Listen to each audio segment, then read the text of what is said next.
Diga, gusto de saludarle. Amén. Inclinemos el rostro para... mi pastor Elías, por favor, comience usted con una oración. Amén. Amén. Gracias, te amo, buen Padre. Gracias porque tú has sido bueno. Gracias porque tu amor se renueva cada día. Gracias, Padre, porque tú nos permites el que podamos compartir este tiempo, incluso estando tan lejos a la distancia, Señor. Tú provees los medios. Te pedimos, Señor, que en esta tarde tú nos permitas aprender de tu palabra, aprender de ti, Señor, entender qué es lo que tú deseas, qué es lo que tú quieres para nosotros, Señor. Gracias te damos porque sabemos que a través de esto podemos edificar a nuestras iglesias, a nuestras comunidades, que tú, Señor, nos estás enseñando también a conocerte, Señor. Te pido, Señor, que tomes la vida de cada uno de mis hermanos, de mis hermanas, Señor, y a través, Señor, de este tiempo podamos nosotros también, Padre, ser edificados. Gracias te damos por cada uno de lo que tú nos concedes, Señor, de este tiempo, y sabemos, Señor, que será para edificación. Te damos gracias en el nombre de Jesús. Amén. Amén. Ya, mis Amén. hermanos, eh, a ver, veamos si tengo, todavía no puedo compartir. Mientras cambio aquí ya,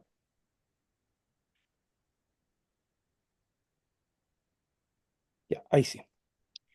Bueno, lo primero que vamos a revisar, vamos a dedicar unos minutos a una lectura que les pedí que realizaran ya hace un par de semanas sobre este libro que se llama La Biblia en su contexto, de Craig Keener. Esto es relevante porque creo que nosotros una de las cosas que nos debe quedar claro con el tema de la hermenéutica, que hay muchos libros, hay bastante material, cómo hacer una exégesis. Creo que una de las cosas relevantes que nosotros tenemos que tener claro son los contextos culturales. Y ya lo dijimos, la Biblia fue escrita en otro tiempo, en otros idiomas y especialmente en otra cultura que no es la misma que nosotros tenemos. Y hay cosas que aparecen en la Biblia que para nosotros probablemente no sean éticas, no sean correctas a la luz de lo que nosotros entendemos en este tiempo. Por lo tanto, es importante que nosotros eso lo asumamos con cierta claridad. Eh, Uno de los errores que se comete es que tratamos de contextualizar la Biblia en tratando de entenderla o interpretándola a la luz de lo que hoy es nuestro entorno cultural, y ahí se corren varios riesgos. Por ejemplo, le decía yo, tratar de entender a Dios desde una perspectiva, eh, miren, hay ciertas teologías que cuando hablan de la soberanía de Dios, lo entienden desde una perspectiva feudal. ¿Qué significa eso? Que lo tratan de igualar o tratan de entenderlo como es un rey dentro del contexto histórico, como un rey que era con todo lo déspota que era, con todo lo que significaba un rey que lo que decía eso se cumplía o eso se tenía que hacer. Entonces, el reinado de nuestro Dios es diferente, aunque él efectivamente es un rey muy especial, que ningún rey de la tierra se puede igualar a él, ¿no es cierto? En eso estamos de acuerdo, pero tratar de explicar y explicar su soberanía a la luz de lo que nosotros entendemos puede llevarnos a cometer errores. Y ahora nosotros estamos mirando este pasaje que no es menor que el pasaje de Efesios 5:21 al 6 al 9, donde habla de disposiciones que tienen que ver con la mujer en relación a su rol en el matrimonio, también de lo que eran los siervos. Entonces, tratemos de mirar rápidamente esto. Dice que algunas personas han usado este pasaje de Efesios, ¿ya? Juntamente con argumentos que son de otros tiempos, son en la cultura griega, romana o árabe. La esclavitud era algo normal, y hubieron personas que ocuparon también esos mismos argumentos para validar la esclavitud aquí en América. Bueno, acá en el sur no se dio tanto, pero igual existieron la esclavitud, pero más que nada en Norteamérica. ¿Y saben por qué es llamativo esto? Porque muchos de los que eran esclavistas, de los que tenían esclavos, eran gente cristiana, gente que se supone que sus principios éticos, morales eran superiores, pero ellos no tuvieron ningún problema y validaron a través de la escritura esta práctica que es tan terrible, tan deleznable, una práctica que no debiera, en este caso, ser parte de un creyente. Pero no es el único caso, nos hemos encontrado con varios periodos de la iglesia donde algunos líderes han validado algún tipo de práctica que para nosotros en este tiempo puede ser algo que definitivamente está muy lejos de lo que se espera de un hijo de Dios. Fíjense que ahora hace poco, quiero aquí a ver, hace poco nosotros celebramos la Reforma, ¿no es cierto? Ahora en el mes de octubre estuvimos hablando de un periodo donde ya se cumplen más de 500 años desde que se inició este proceso a través de Martín Lutero. Y de repente nosotros tendemos a idealizar un poco a la gente y también se les aminora un poco la responsabilidad y nosotros decimos, no, es que era el contexto de ese tiempo, era lo que se sucedía o no era tan grave. Y en cierto sentido puede tengan razón, pero no deja de ser llamativo que hubieron otras personas cristianas que no estuvieron de acuerdo con eso y no lo practicaban. En el caso de Martín Lutero, él propició la muerte de granjeros. En el caso de Juan Calvino, él consintió la muerte de Servet en Ginebra. Y en la práctica, Calvino hizo una dictadura en Ginebra, donde se castigaba a quienes se vestían de forma diferente. Si usted tenía más de cierta cantidad de alimentos en la mesa, también era castigado. O sea, se regulaban las cosas hasta más sencillas porque él instaló una teocracia. Entonces, en rigor, era un dictador, eso es lo que era, y creo que una de las cosas más graves de él fue matar a una persona por pensar diferente. Servet tenía una comprensión sobre la Trinidad que no era correcta, era una herejía, en pocas palabras, pero dicen los entendidos que es la primera vez que se mata a un creyente dentro del mundo porque Servet igual era cristiano, difería en su comprensión de lo que era la Trinidad, pero es la primera vez que se mata a una persona por pensar diferente dentro del mundo protestante, y eso ha sido una carga dentro de lo que ha sido la historia de los protestantes. Incluso algunos historiadores dicen que la Inquisición protestante fue más dura y terrible que la Inquisición católica, fue más implacable. Eh, Nosotros hace poco yo hacía un tema relacionado con Casiodoro de Reina y cómo él fue perseguido también por los ginebrinos, por la dictadura de Ginebra. Incluso se levantaron falsas acusaciones y él tuvo que arrancar a Inglaterra y ahí él terminó su traducción de la Biblia al español. Entonces, tenemos harta historia de por medio y eso se han sido validado a través de contextos culturales, validándose quizás de una forma muy mala, y nosotros como cristianos tenemos que aprender de esos errores. Entonces, fíjense que acá en América también se validó la esclavitud. En Estados Unidos hubo una guerra civil asociado mucho a lo que es el tema de la esclavitud, porque los estados del sur, ellos querían seguir esclavizando y los del norte no estaban de acuerdo con eso. Entonces, fíjense que ellos tenían una interpretación de este pasaje de Efesios 5, 22, 33, por ejemplo, primero para tratar a las esposas de manera irrespetuosa y denigrante. O sea, la mujer tenía que estar sometida, pero en un sometimiento bien dictatorial, lo cual obviamente va en contra del pasaje. Porque el pasaje, fíjense que se refiere a un antiguo tipo de escrito llamado código de familia, por medio de los cuales los lectores de Pablo podían tratar de convencer a los posibles detractores, a los que estaban en contra de ellos, que después de todo ellas no eran personas subversivas, no eran personas que lo que querían era causar algún tipo de revuelta, sino decían, no, nosotros también seguimos las normas que son para este tiempo, en eso consistía.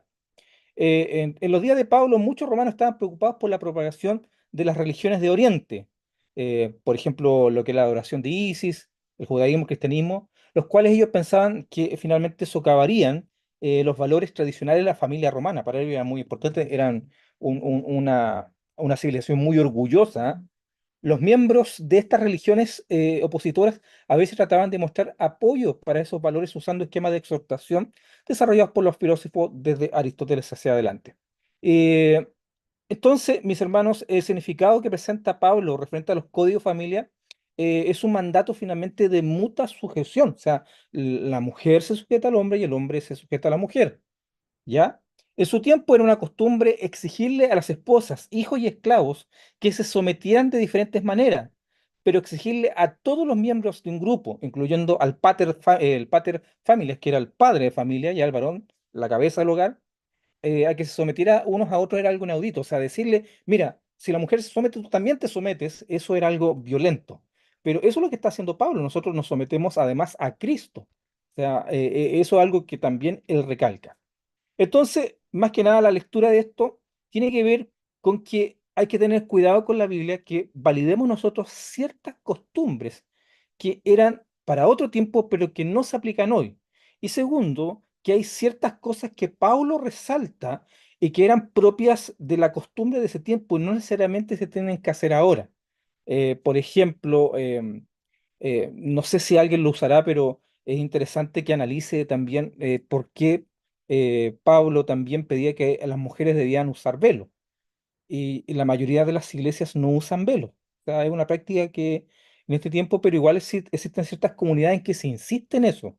Hay que tener cuidado porque son contextos propios de la cultura de ese tiempo. Eh, Ahora, no estoy tratando de decirle a mis hermanos que nosotros tenemos que finalmente decir o cuestionar toda la palabra. No se trata de eso, sino se trata de que la hermenéutica, una de las cosas que nos invita a que nosotros debemos estudiar realmente qué quiso decir el autor originalmente. Y nosotros, yo estoy completamente de acuerdo que el Espíritu Santo nosotros nos capacita, nos enseña para entender las verdades más profundas que tienen que ver con el Evangelio. Pero hay cosas que son propias de la cultura que nosotros necesariamente tenemos que entenderlas para saber qué significa. ¿Ya? ¿Alguien leyó esto de ustedes que pueda indicarme qué le pareció este escrito, que puede resaltar? Doctor, Sí, dígame. yo tuve la oportunidad de leerlo. eh, Igual para mí, igual de pronto estos libros tienen un lenguaje para mí.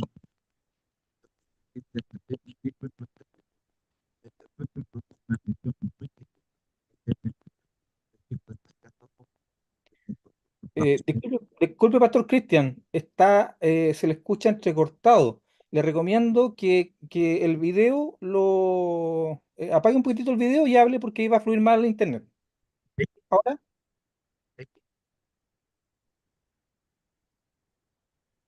no, está con problemas de audio. No sé si todos los demás lo escuchan entrecortado o no lo escuchan. Sí, se escucha entrecortado.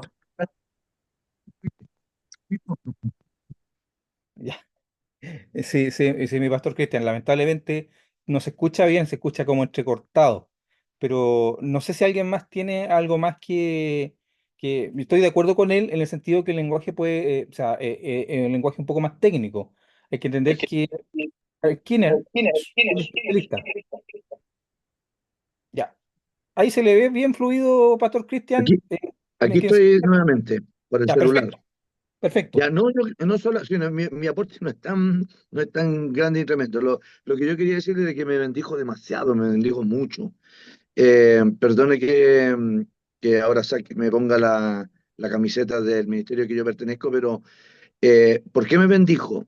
Porque nosotros como pastores de nuestro ministerio estamos muy preocupados de poder aplicar la escritura y aplicarlo de una buena hermenéutica, y eso conlleva a que de pronto hay que sacar algunos tabús o algunas enseñanzas que se metieron en la iglesia sin fundamento, y eso hace que algunos rasguen vestidura y se horroricen.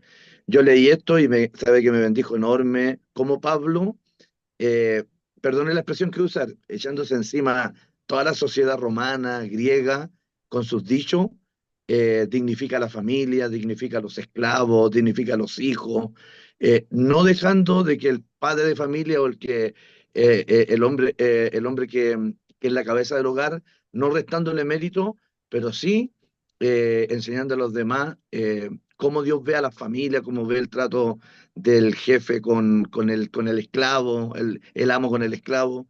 En realidad yo rescaté eso, me bendijo enormemente De verdad que fue una linda lectura y eso que fueron 5 páginas nomás. Creo que son 5. Eso quería comentar nada más. Gracias, mi estimado. Ese creo que el espíritu del texto y también de esta asignatura, un poco quitarnos eh, esa falsa dicotomía también que había, dicotomía en el sentido de que quizá esto no era, había un conflicto con lo que era conocimiento versus lo que era el espíritu, como que no se encontraban.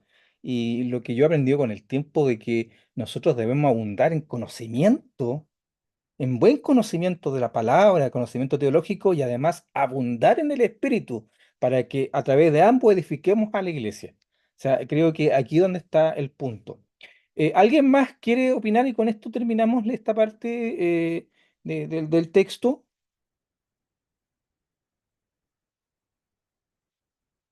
Parece que no, ya. Pero mire, hay varios más. Este libro es gratuito. Como les dije, lo pueden ocupar y existen varios libros más. Son muy recomendables este tipo de literatura porque a nosotros nos ayudan, a poder asistir a entender cuáles eran o por qué se dan ciertas situaciones que para nosotros pueden parecer un poco extrañas.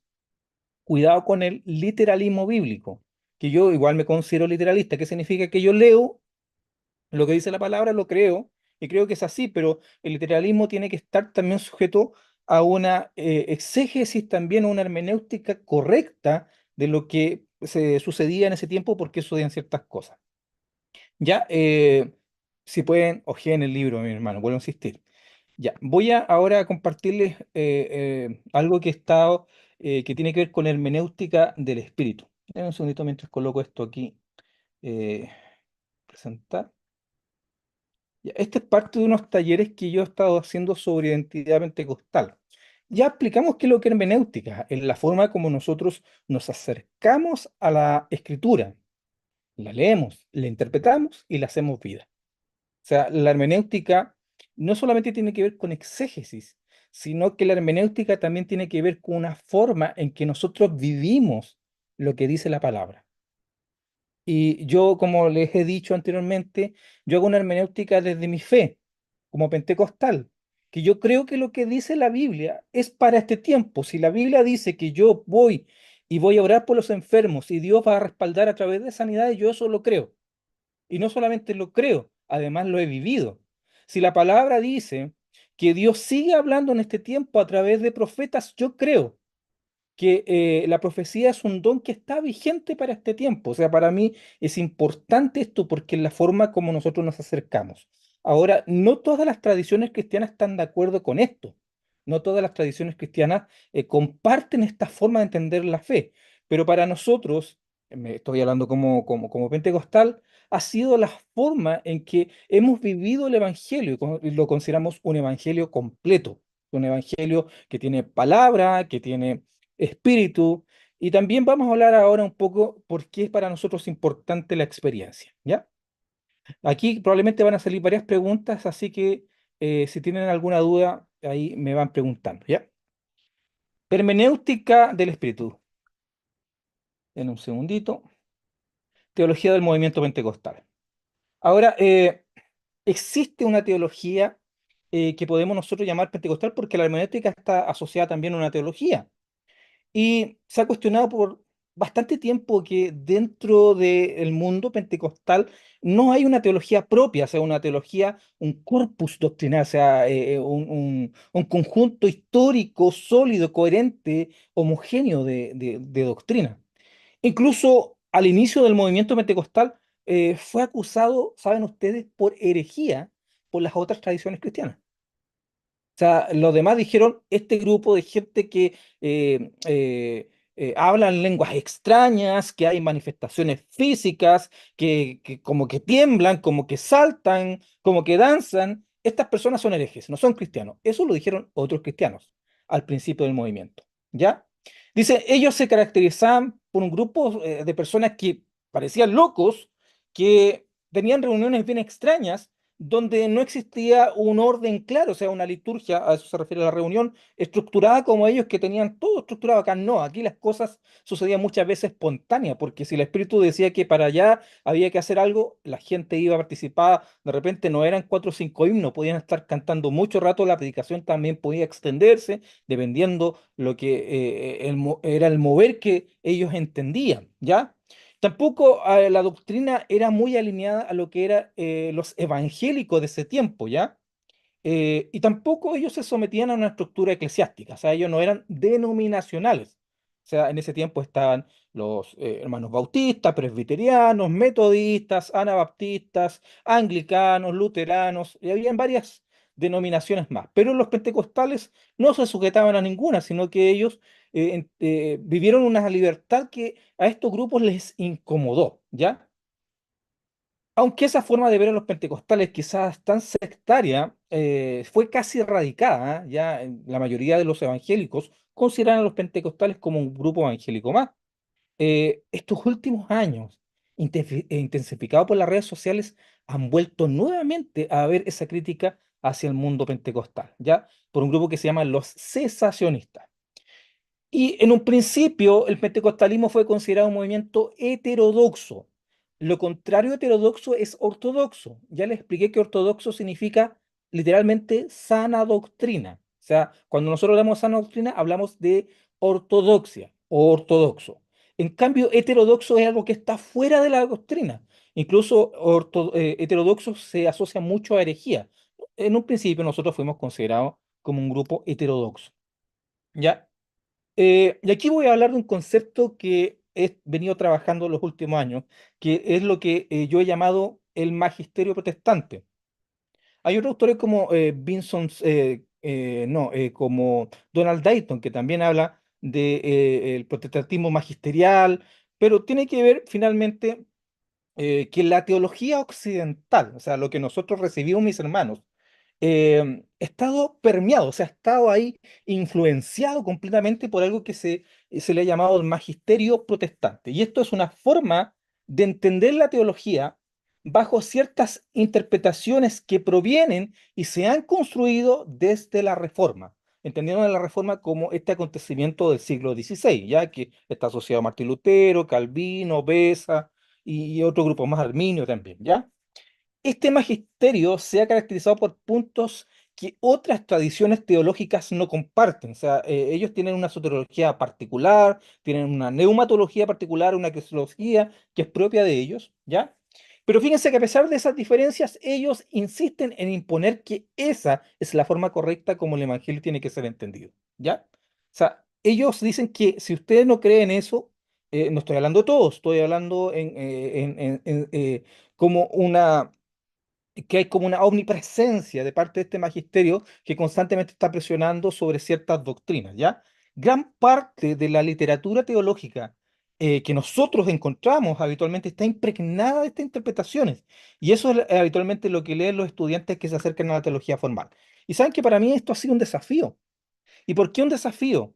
Porque cuando yo estudié, por ejemplo, a mí me enseñaron teología uno con Berkov. Berkov es un teólogo muy respetado, pero es un teólogo cesacionista, quien no cree que todos los dones estén vigentes. Además, es un teólogo calvinista y yo no comparto esa visión. Entonces, yo digo, nosotros teniendo teología más enfocada a nuestra tradición, eh, es complejo trabajar con ese tipo de autores porque ellos se acercan a la palabra asumiendo de que hay dones que ya no están vigentes. O sea, esa es la propuesta y en base a eso ellos argumentan. Entonces, no es una parte menor, mis hermanos, es una parte importante de la literatura que nosotros tenemos, es cesacionista. Y lo que pasa es que muchos hermanos que van y se acercan a teología, van y leen ese libro que es cesacionista y ellos terminan también convenciéndose de esos argumentos. Miren, hermano, yo soy convencido de esto. Uno es lo que uno come.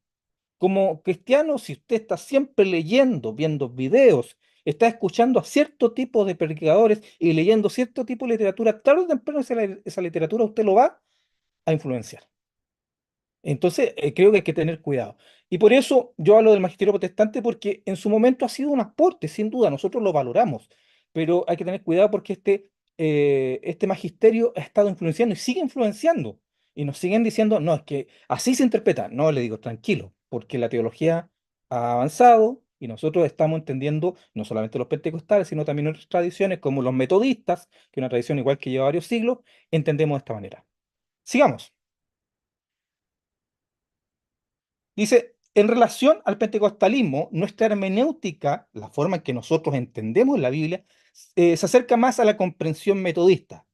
Gran parte de nuestra influencia teológica tiene que ver con el metodismo. Mis hermanos, aquí en Chile, ¿quién inició el movimiento pentecostal?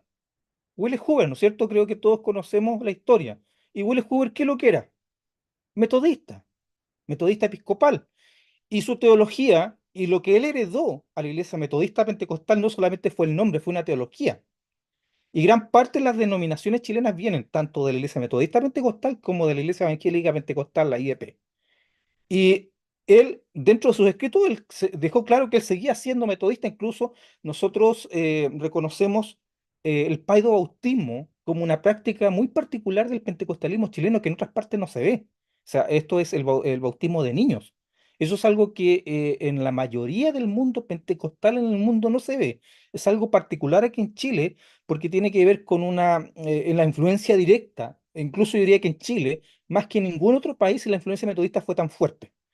Entonces nos encontramos con este tema de que nuestra comprensión mayoritariamente es metodista, pero lo que más nos diferencia del magisterio protestante es lo que le dije anteriormente, su cesacionismo, es el cesacionismo. La idea es que algunos dones cesaron para este tiempo.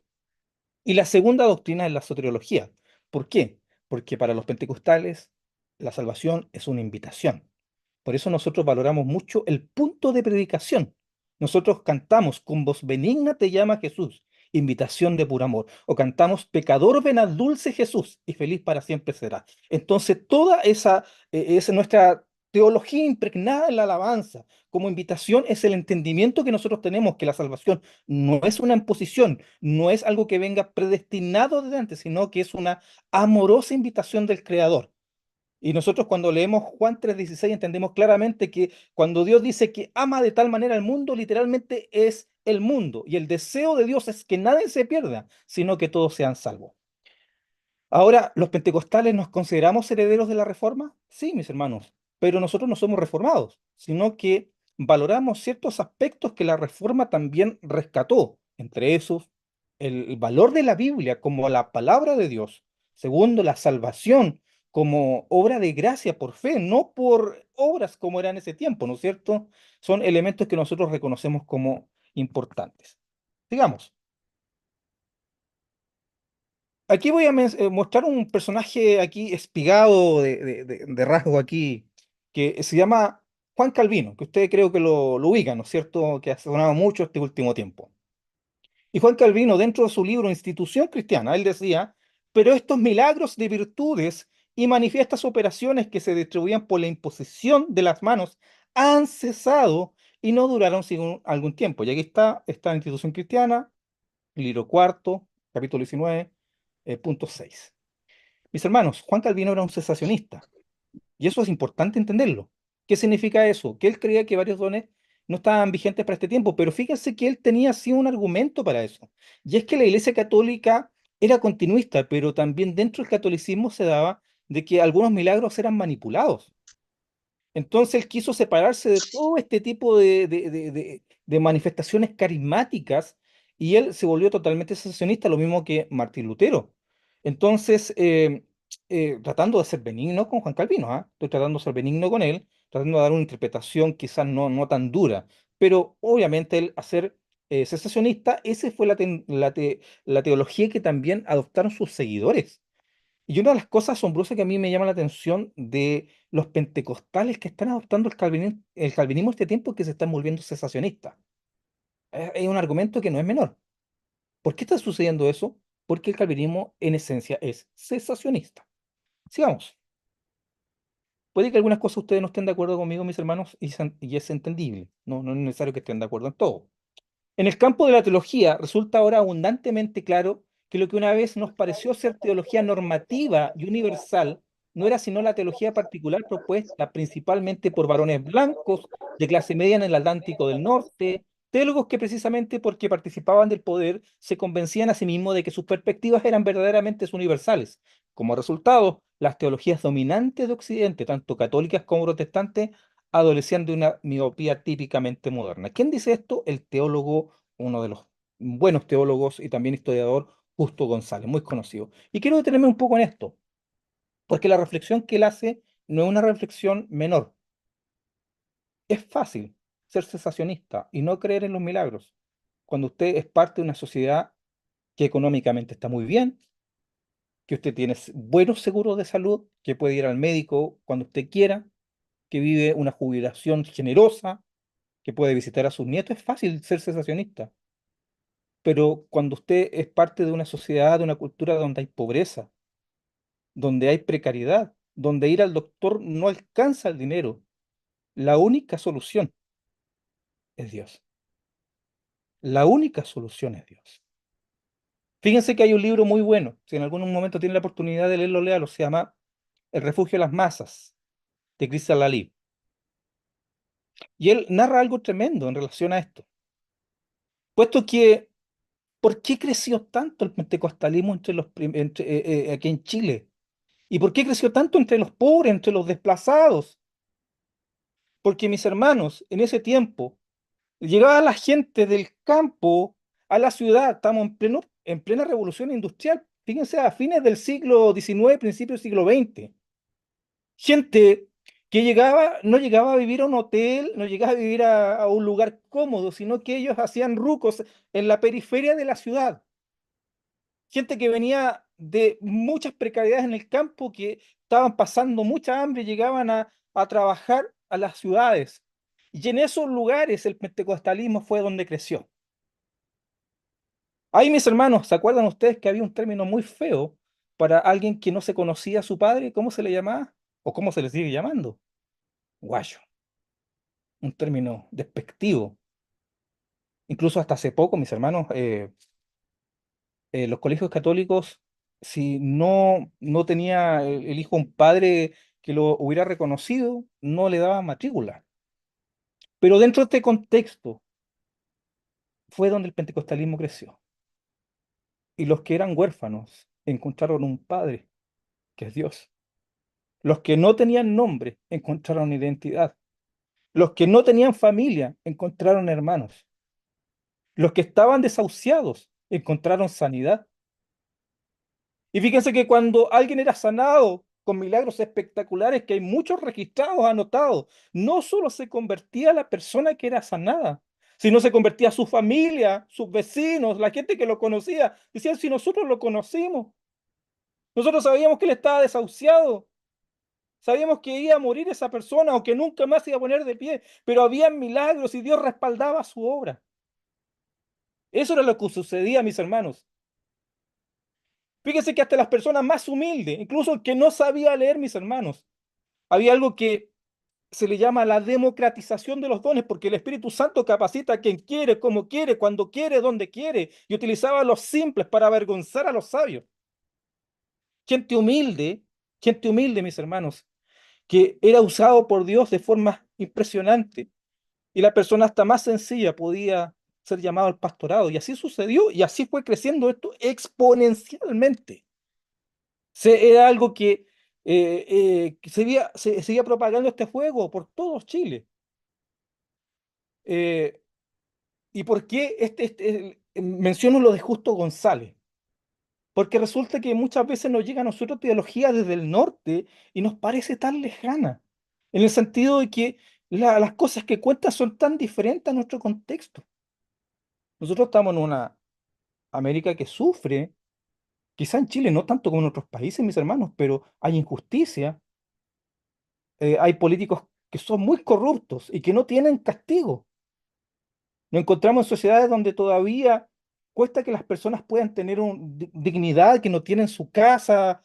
Estaba escuchando hoy día un reportaje que decía que en promedio una persona se ocupara todo su ingreso mensual con el sueldo mínimo que hay, se demoran como 15 años en tener una casa, con todo su dinero así colocándolo para ahorrar para una casa. 15 años, o sea, un absurdo, una persona, una familia normal no podría tener una casa en este tiempo porque así de complicado está. Una América que sufre. Sigamos, mis hermanos, porque si no nos vamos a cansar.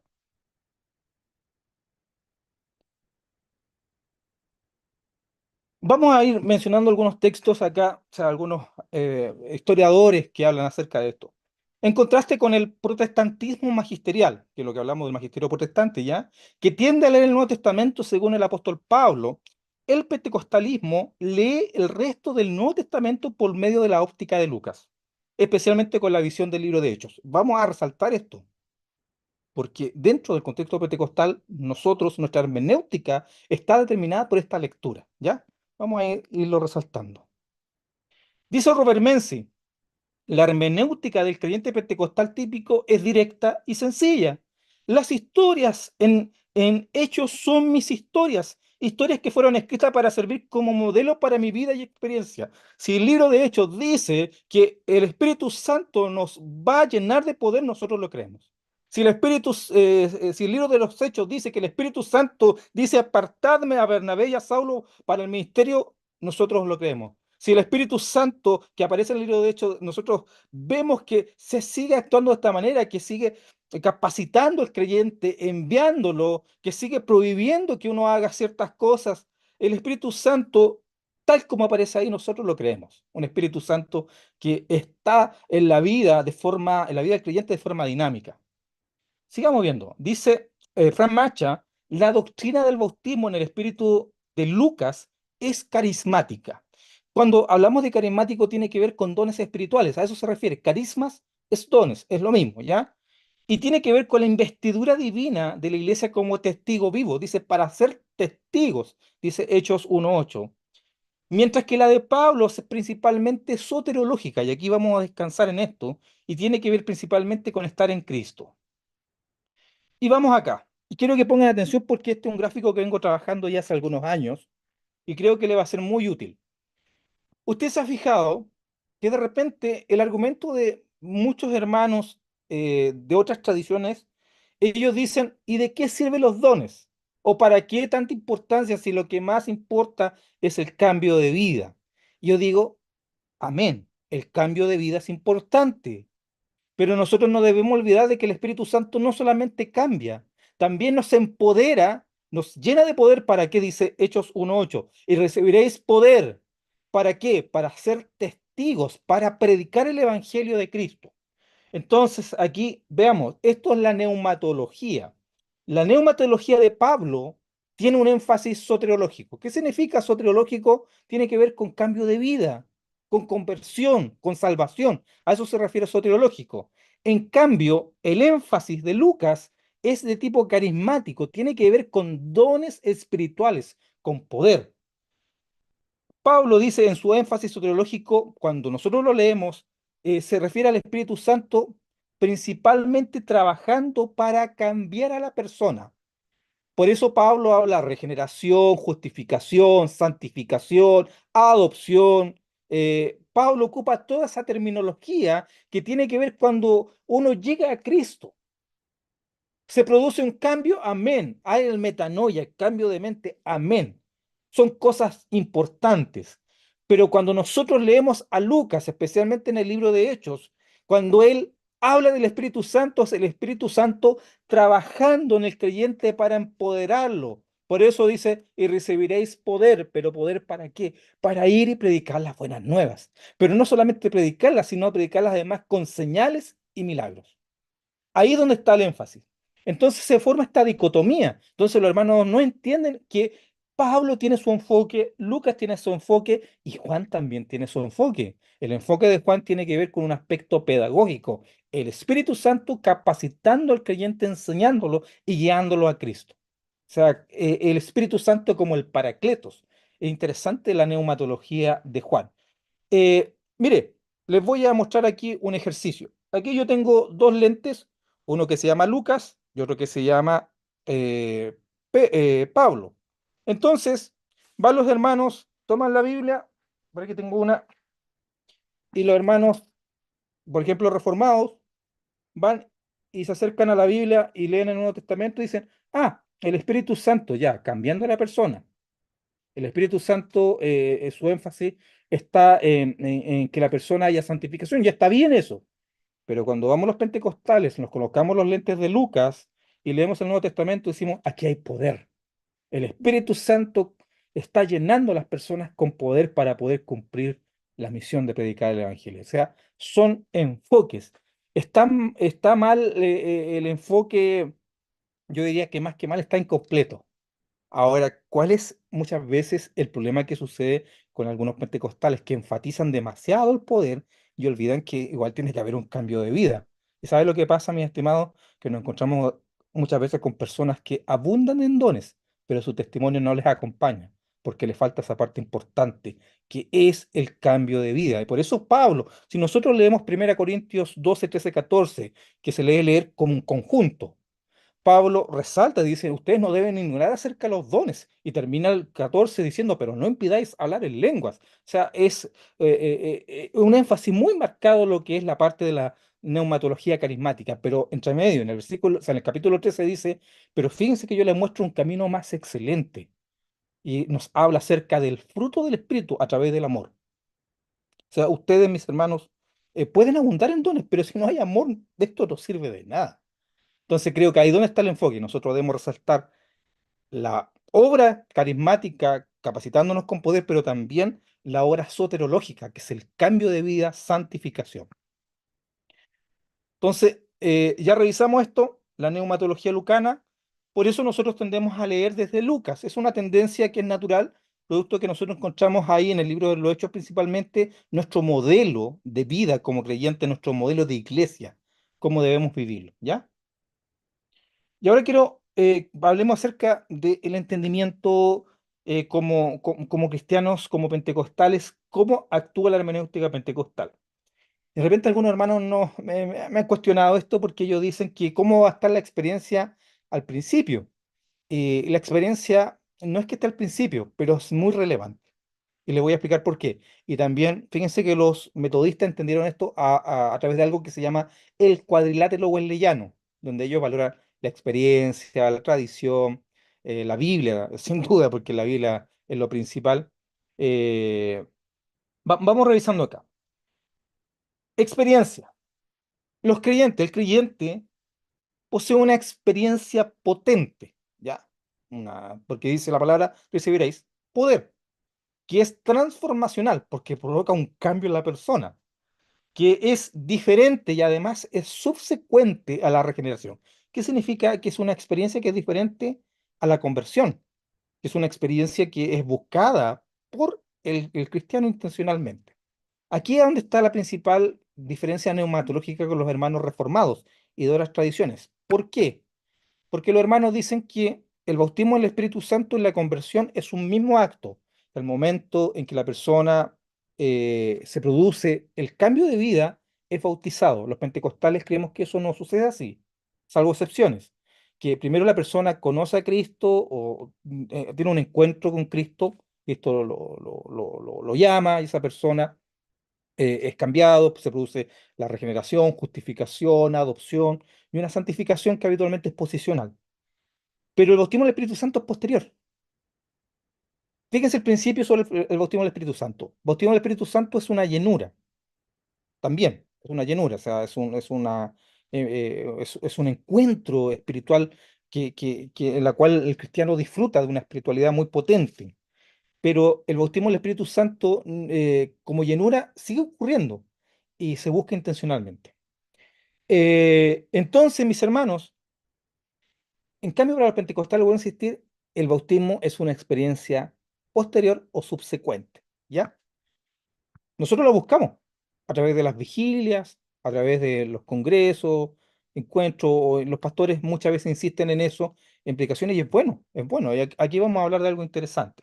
Después de la experiencia viene algo que es la reflexión. Esta experiencia nos hace reflexionar, preguntarnos qué significa esto, cuál es su propósito y dónde encontramos la respuesta en la palabra, en la escritura. Porque saben que a veces hay experiencias que son nuestras y que no tienen respaldo bíblico, en el sentido de que Hay cosas que de repente pueden sucedernos y que son parte de nuestra humanidad, ¿no? Y sucede, ¿ah? Sucede, o sea, no menospreciemos que hay cosas que son nuestras. Y a veces también hay tratos que son entre Dios y uno, que no son para compartirlos también. Y por último viene la doctrina. O sea, una vez realizada la reflexión del significado de la experiencia a la luz de la escritura, hacemos esa experiencia nuestra y la volcamos en lo que se llama un corpus doctrinal, o sea, en verdades fundamentales, en doctrina, en declaración de principios. Vamos ahora, les voy a pedir que me acompañen ahí con, por favor, vayan a Hechos 2, porque les voy a pedir que lean algunos versículos, ¿ya? Hechos 2. Si tienen sus Biblias, ábrala ahí en Hechos 2. Ya. Quiero que participen aquí, ¿ya? Hechos 2:4. A ver si alguien lo puede leer, por favor. Amén. Dice, se me escucha mal. Ahora sí. ¿Se me escucha con eco? Ya dice, y todos los presentes fueron llenos del Espíritu Santo y comenzaron a hablar en otros idiomas conforme al Espíritu Santo les daba esa capacidad. Ya. A ver, comenzaron a hablar en otros idiomas, en otras lenguas, dependiendo de la traducción, ¿ya? La experiencia. eh, Dentro de nuestro contexto, dentro de nuestra hermenéutica, el creyente tiene una experiencia con el Espíritu Santo que es potente. Es potente. Nosotros decimos, y recibiréis poder, que es real, porque nosotros la vivimos, o sea, nosotros la podemos experimentar, que es carismática, porque tiene que ver con dones espirituales, que es significativa. ¿Por qué? Porque a nosotros nos marca. Un pentecostal recuerda cuándo fue bautizado en el Espíritu Santo, fue una vigilia, tal día, en tal fecha, en tal lugar, y uno tiene ese recuerdo. En mi caso, fue el año 95 a las 4 de la mañana, un día jueves en la noche en el templo, orando. O sea, son experiencias que nos marcan, son distintivas. Esa experiencia además involucra aspectos que son propios de nuestra humanidad, como son las emociones y los sentidos, porque nosotros afirmamos que sentimos al Espíritu Santo. Sentimos a Dios, o sea, que es algo que nosotros podemos decir era como un fuego o era algo como agua que caía. Son experiencias que tienen que ver donde el aspecto físico, porque el cuerpo reacciona ante la presencia de un Dios que nosotros no podemos contener. Reacciona nuestro cuerpo y nosotros también nos emocionamos, lloramos, caemos. Dependiendo de cada persona, va aconteciendo esto. Vamos a otro texto, Hechos 2:12. Si otra persona puede leerlo.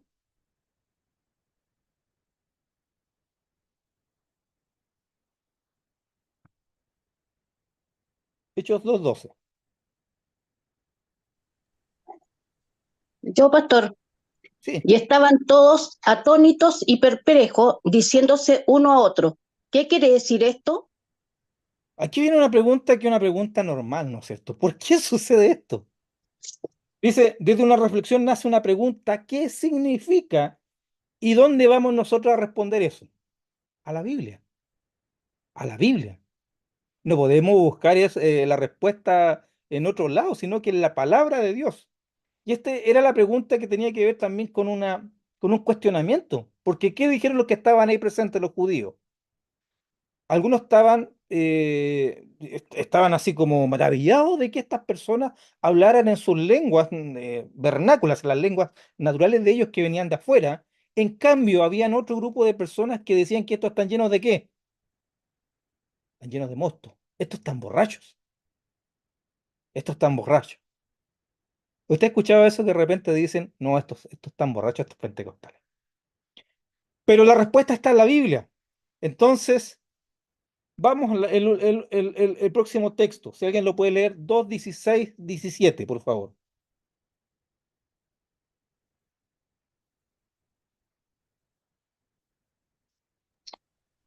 Amén, pastor. Amén. Mas esto es lo dicho por el profeta Joel.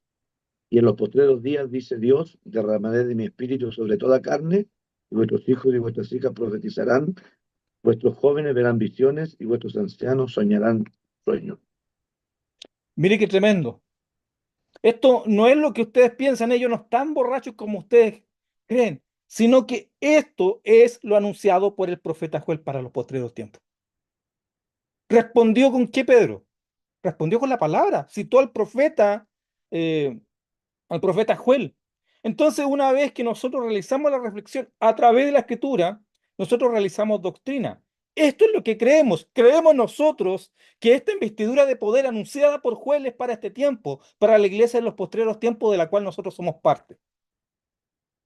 Y fíjense, mis hermanos, no solamente ha habido un Pentecostés. O sea, el Pentecostés como evento paradigmático, estamos de acuerdo, ocurrió en Jerusalén, aposento alto, aproximadamente año 33-34 después de Cristo, pero Pentecostés como un evento para las futuras generaciones es algo que se repite.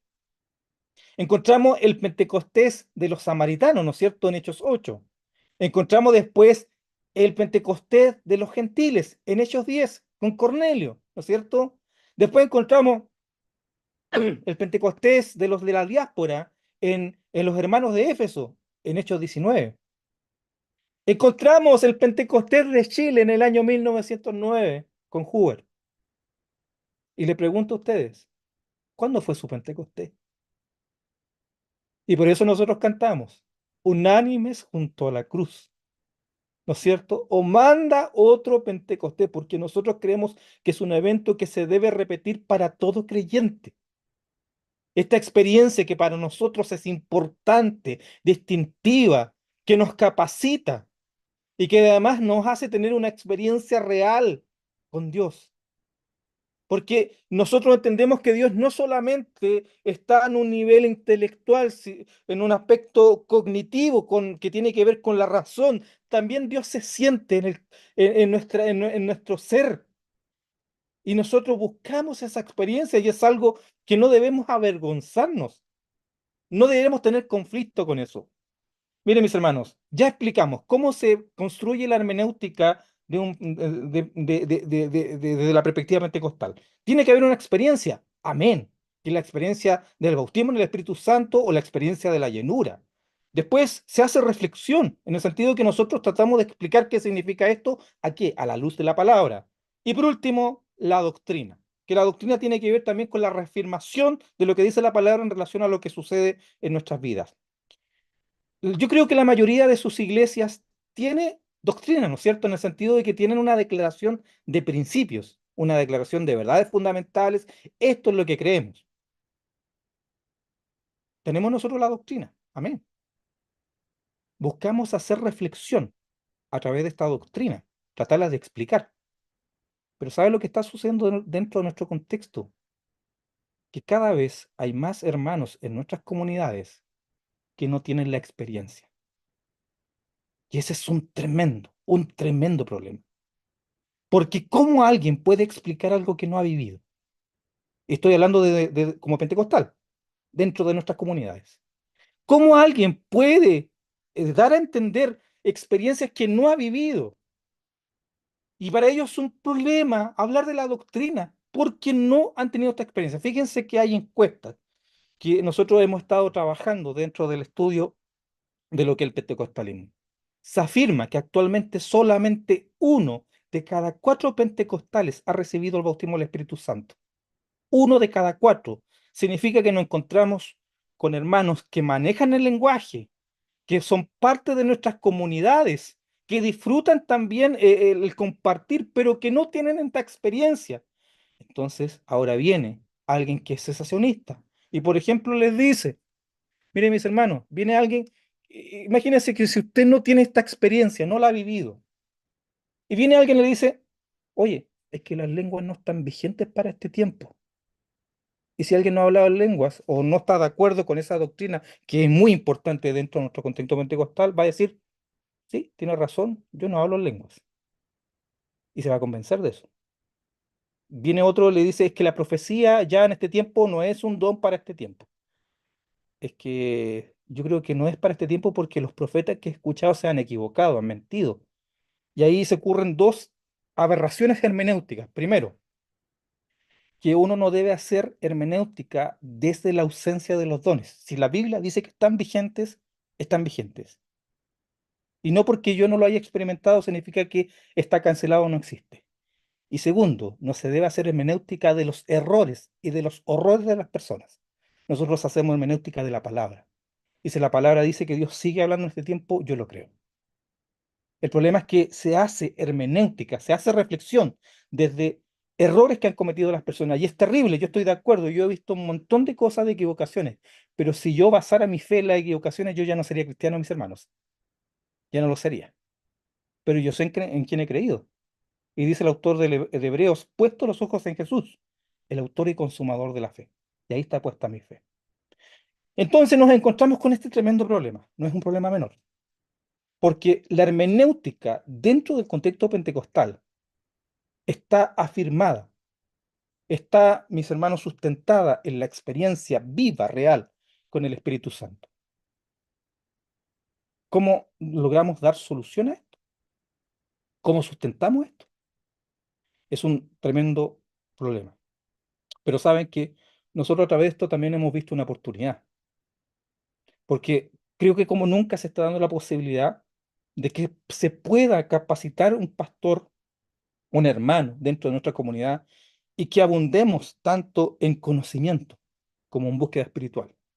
Y sabe que una de las cosas que yo he conversado, porque he tenido la oportunidad de dar este taller ya a miles de hermanos y entre esos pastores, que gran parte de la responsabilidad de esta disminución de los dones espirituales y de esta experiencia se debe a nosotros mismos, quienes hemos sido incapaces de traspasar esta experiencia. Como pentecostal, nuestras generaciones más nuevas no pueden vivir de avivamientos añejos o de lo que Dios hizo en su padre, en su abuelo. Ellos tienen que tener una experiencia hoy, real, real. Miren, mis hermanos, no sé si todos acá compartirán lo que es quizás este entendimiento en lo que se refiere a lo que es la fe pentecostal, pero sí ha sido una de mis preocupaciones y ha sido una de las motivaciones que he tenido este tiempo, de la necesidad de que volvamos a ese encuentro, volver al aposento alto. Yo creo que el Espíritu Santo sigue soplando su viento recio hoy y que todavía está disponible para quien quiera. Y tengo la seguridad de que Dios es un Padre bueno, que sabe dar buenas dádivas a sus hijos y el que pida el Espíritu Santo lo va a recibir. Mi hermano Patricio. Eh,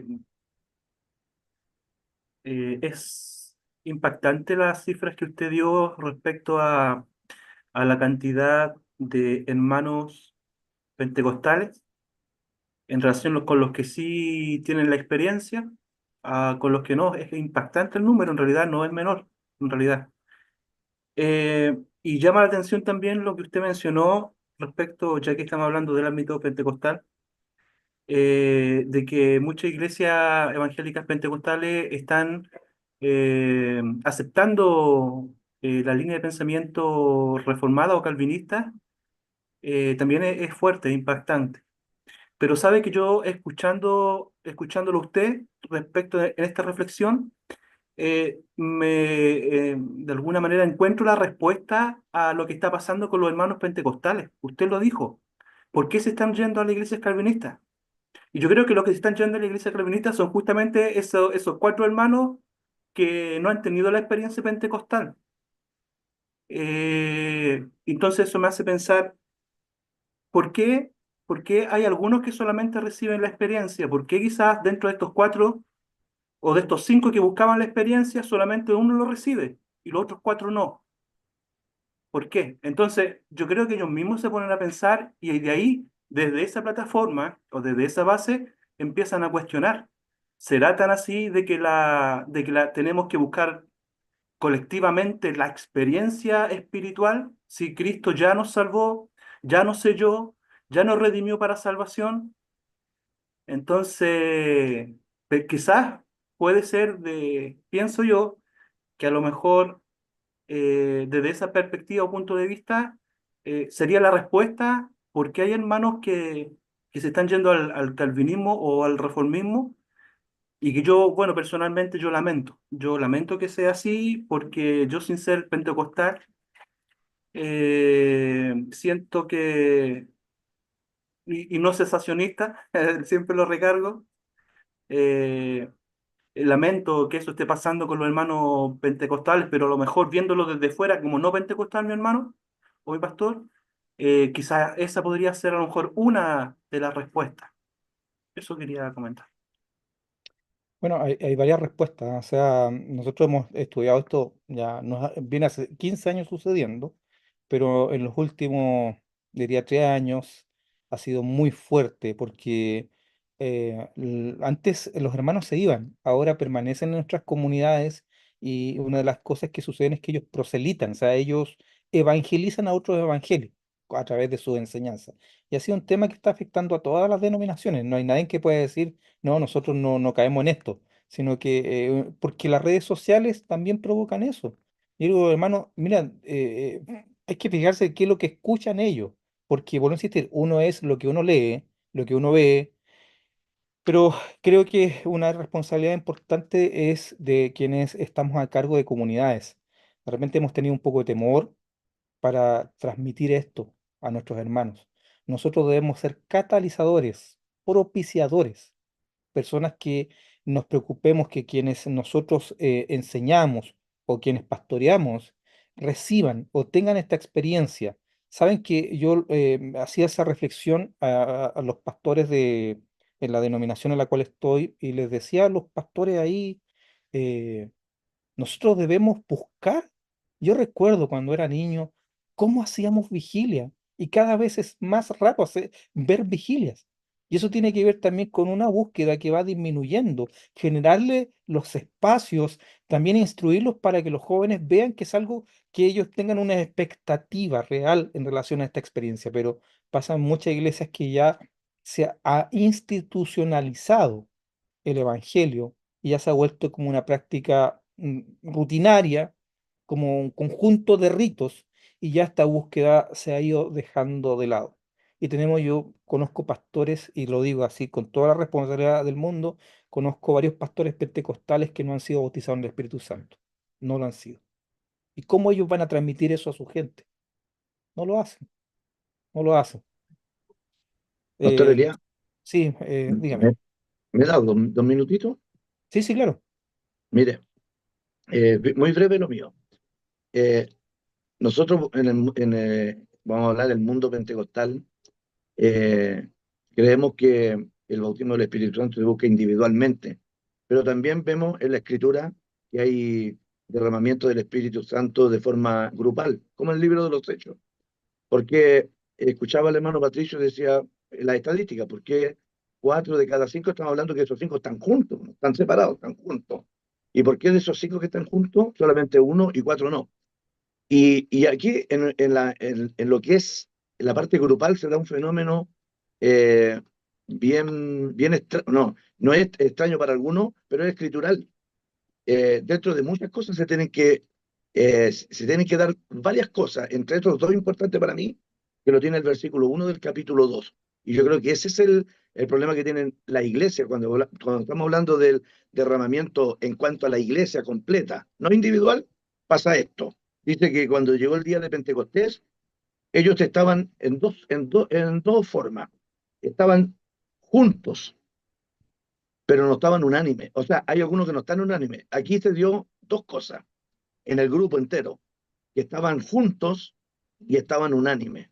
Entonces hoy día, como usted lo enseñaba recién, tenemos en la iglesia tanto, iglesia pentecostal del Espíritu Santo, el poder de Dios, desde el derramamiento de Pentecostés, que sé yo, porque los nombres, usted sabe que son muy grandes, pero no dicen nada.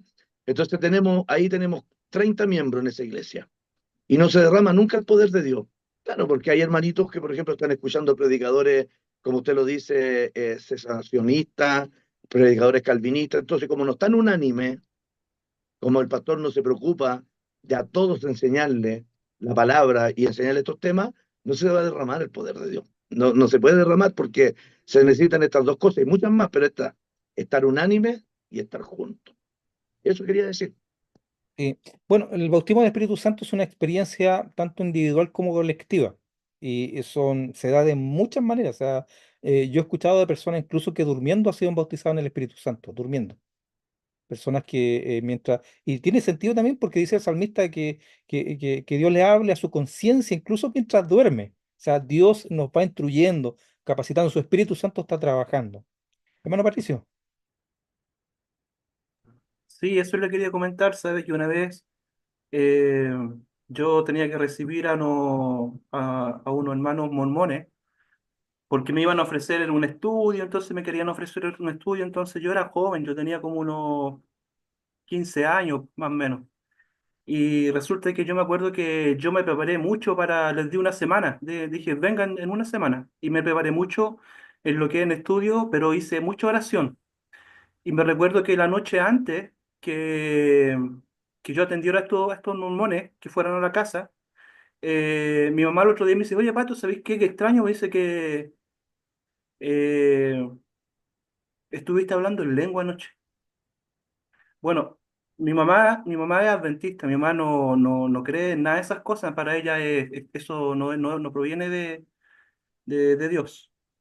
Pero me pareció raro y extraño de que yo a mi edad, a mis 15 años, por ese proceso que tuve de entrega, de profundidad, bueno, aquí me hace sentido lo que usted también está diciendo respecto al buscar, pero yo lo hice sin ser pentecostal y, y, por, y sucedió algo que me puse a hablar en la noche a hablar en lengua, que no sé, bueno, y nunca más sucedió, porque fue algo puntual. Pero llama la atención, justo me acordé porque usted lo dijo, hay personas que a lo mejor no son pentecostales o sí son pentecostales y les pasa eso. Se trata entonces definitivamente de que esto hay que buscarlo, definitivamente. mire, hay un teólogo, un historiador que se llama Pablo Deiros, que es famoso, tiene libros, yo aquí tengo varios libros de él, y un doctor en teología argentino, bautista, y él tiene una frase en un libro que a mí me sorprendió, aclarar que el Espíritu Santo no es monopolio de los pentecostales, el Espíritu Santo es Dios, y él obra con quien quiere. O sea, aquí no es que los pentecostales eh, seamos los que tenemos el Espíritu Santo de nuestro lado, no, el Espíritu Santo de Dios. Y Pablo Vero decía lo siguiente, Señor, si esto es tuyo, lo quiero todo. Y él lo decía mientras era bautizado en el Espíritu Santo. Porque muchas veces, especialmente para alguien que no viene de este contexto, de este contexto pentecostal, lo que sucede es algo que le causa asombro, impresión, porque el Espíritu Santo actúa en nuestra vida y nuestro cuerpo reacciona. Nosotros reaccionamos. Y tiene que ver también con contextos culturales. Y la pregunta es, ustedes cuando el Espíritu Santo viene a su vida, ¿cómo usted reacciona? A mí particularmente me hace llorar y lloro y lloro y lloro porque el Espíritu Santo también me emociona.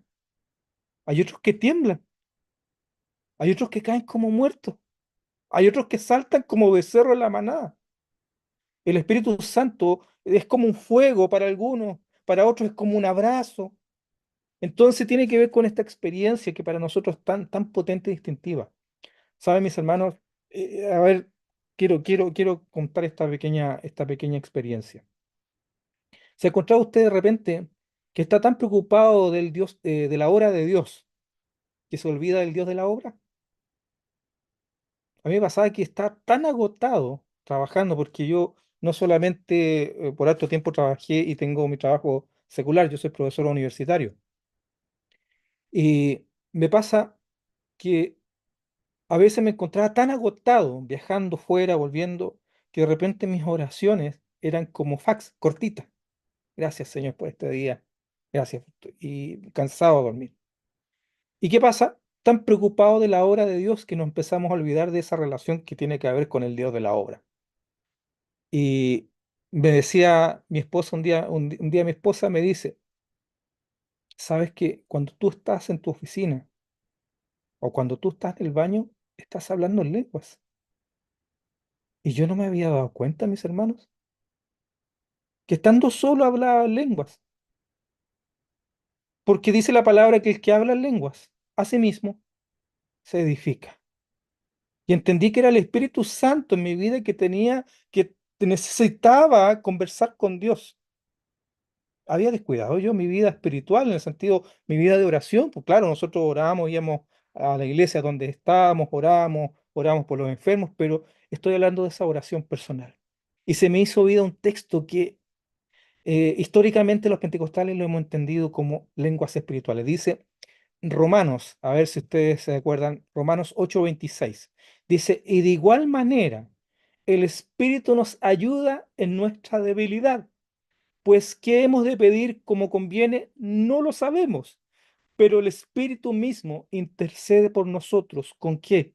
Con gemidos indecibles. Y ahí se hizo vida este texto. O sea, en la necesidad de uno de tener esa comunicación con Dios. Y creo que llegó un tiempo en que nosotros debemos hacer una defensa. Y además, no solamente una defensa, sino ser propiciadores. Debemos ser personas intencionales con lo que nosotros decimos y buscar primeramente nosotros esa experiencia. Creo que es algo que si nosotros descuidamos, nosotros terminaremos viviendo un evangelio sin poder, un evangelio pobre en ese sentido. Dios quiere que disfrutemos todo lo que Él nos dio. Dios dejó los dones con propósito. Dios no nos dejó huérfanos. Dios no nos dejó solos, sino que nos dejó con los dones para nosotros poder cumplir su mandato y vivir una vida plena. Mis hermanos, no sé si hay alguna consulta más o comentario.